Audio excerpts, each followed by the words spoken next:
mahasiswa. Nah, di video ini aku akan bahas tentang jawaban dari pertanyaan teman-teman yang bertanya, kalau aku saat ini lulus SMA dan aku dikasih pilihan, mending lanjut S1 atau kalau misalnya nggak dapat S1, aku kuliah D3 aja terus nanti ekstensi. Nah, sebelum menjawab pertanyaan ini, jangan lupa klik subscribe dan turn on notification biar kamu selalu dapat informasi terbaru dari video-videoku selanjutnya. Nah, jawaban dari pertanyaan ini adalah subjektif. Jadi sepanjang video ini aku akan menjawab pertanyaan ini secara subjektif dari sudut pandangku.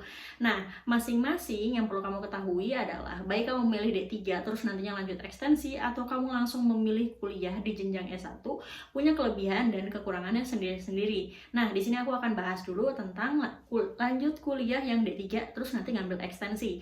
Nah, yang perlu kamu ketahui adalah kalau kamu lanjut kuliah D3 ini bukan berarti kamu menghindari seleksi SNMPTN yang terkenal sulit itu.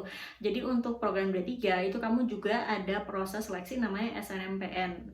Jadi bukan perguruan tinggi, tapi seleksi nasional masuk Politeknik Nasional Negeri. Nah, jadi kalau misalnya emang kuliahnya ngejar di negeri, ya tetap akan ada seleksi nasionalnya. Kecuali emang kalau kamu dari awal ngambil politeknik yang tidak negeri. Nah, kemudian kalau misalnya kamu memang punya rencana karir, yang penting aku cepat kuliah biar bisa cepat kerja, ambil D3 dulu aja. Kenapa? Karena nanti selama D3 ini sedikit berbeda dengan S1. Kalau D3 ini akan lebih banyak ke teori, lebih banyak ke prakteknya, karena memang direncanakan lulusan D3 ini untuk menjadi praktisi, bukan menjadi akademisi. Jadi nanti lulus emang ditargetkan untuk segera bekerja. Nah, kemudian nanti kalau misalnya setelah kamu bekerja sekian lama, terus kamu berencana, nanti aku melanjut lagi kuliah S1, ada program namanya ekstensi. Jadi nggak perlu khawatir kalau kamu kuliah D3, bukan berarti selamanya kamu nggak akan bisa lanjut S2. Setelah D3 selesai dan kamu pengen kuliah lagi, kamu bisa ngambil ekstensi untuk durasi waktunya sekitar 1 sampai 2,5 tahun, bervariasi ya.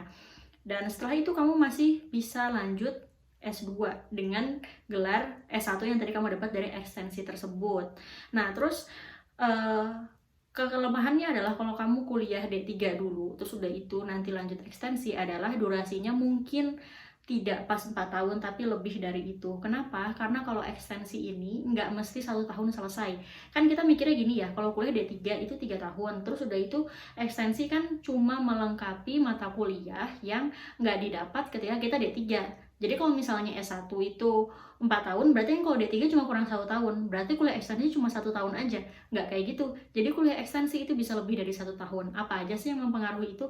Pertama dari kebijakan universitasnya. Misalnya kayak kamu kalau lanjut ekstensi di UI, itu nggak bisa 1 tahun selesai. Sekalipun IPK kamu bagus, terus udah itu kamu dari jurusan yang linear. Kenapa? Karena kalau ekstensi di UI, per semesternya SKS dibatasi maksimum 18 SKS. Sementara kita tahu kalau misalnya untuk S1 itu satu semester SKS-nya bisa mencapai 22, bisa 23 SKS.